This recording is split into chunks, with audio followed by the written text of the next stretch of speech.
can't fry scream low, but also can't go super high either. I've met with 3,000 people to study their screams since 2019, and 95% of people have this problem. What's sad is that most think that their voice is just too high or too low. But the truth is that screaming is a lot like having hedge clippers. Hear me out.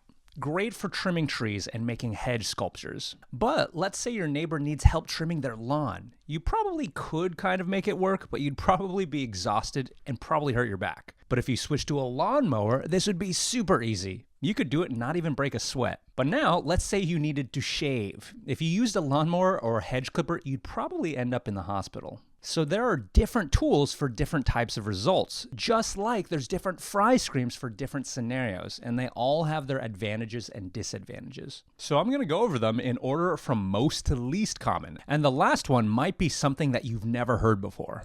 This fry is the one that I've seen most people start with and kind of stumble into, unless you're me, the world's slowest learner. I love this one when I'm trying to get a tough guy sound or a mid-range sound, kind of like Bad Omens.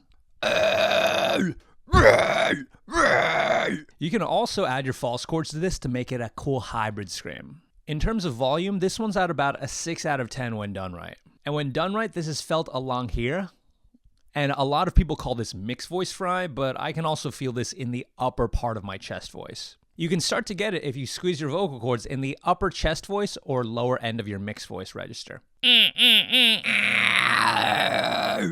by the way, if you want specific exercises to do this or any of the screams mentioned in this video, there's a free training in the description. All right, back to the video.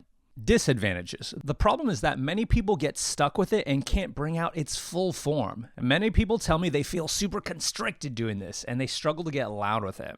Which, by the way, you can make this loud. It's also really tough to go low with it, and it's easier to go high, but you still can't get super high.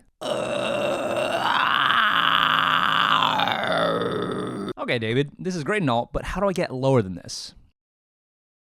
So I thought my voice was too low to do high screams, but after I learned this fry, it got me high, and I was able to finally do pitched screaming, like Architects, Linkin Park, and Bring Me the Horizon. It's one of the loudest screams, and a lot of my students love it because it can feel very low effort for how loud it is, and you can add false chords to this.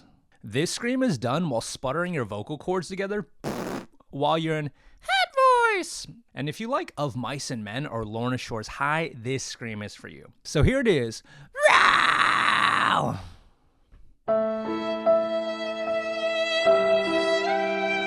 But on the other hand, it's not that good for going low, and it's hard for a lot of people to at first stay in this register. And also, it's really easy to accidentally sound airy with this scream, leading to the myth that this type of scream is quiet. It's actually not. It's actually can be quite loud.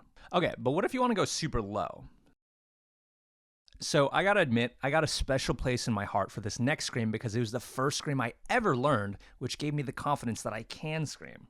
It's great if you want to sound like Matt from earlier Trivium or Ben's lows from Shadow of Intent, and they work well with mid to lows. And I like using this as a base for toilet bowls and pig squeals. This is also one of the least known ones, so I get the most surprised looks and head turns when I do these. When done right, it's felt lower here. And you get it by distorting your normal low chest voice. Hey, hey.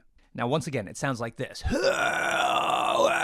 ABC! 1, 2, 3!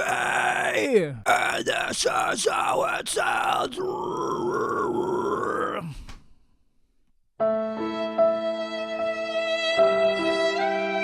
As far as negatives goes, a lot of people have to face their fear of vocal damage much more with this one because it's easy to accidentally include the wrong tissues while doing this and cause pain. They're also the quietest screams, so it's easy to over-push the scream because you don't have the right volume expectations. It's also tough to go high with these. Also, in my experience, it's tough to add false chords to these to turn it into a hybrid scream. Okay, last but not least, we're going to talk about the most rare, exotic type of fry scream, and it's kind of like finding a rare Pokemon card.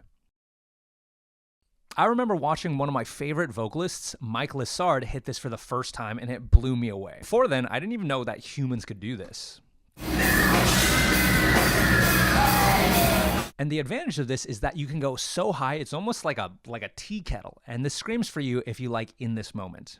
And this scream happens in what's called your whistle register. As a heads up, I'm not as good at this as I want to be yet, so I'm holding off from teaching it for now. But like you, I'm still a student learning.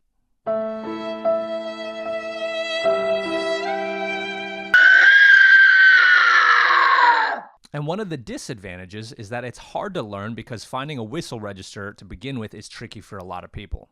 Also, a lot of people confuse this with head fry, but unlike head fry, it's tough to add pitch to a whistle fry in a gritty singing sort of way. Another thing is that it can be very taxing to listen to for longer than short spurts. So I would say use this like a garnish of the dish, but maybe not the entire dish. Also, it's tough to go low with this one.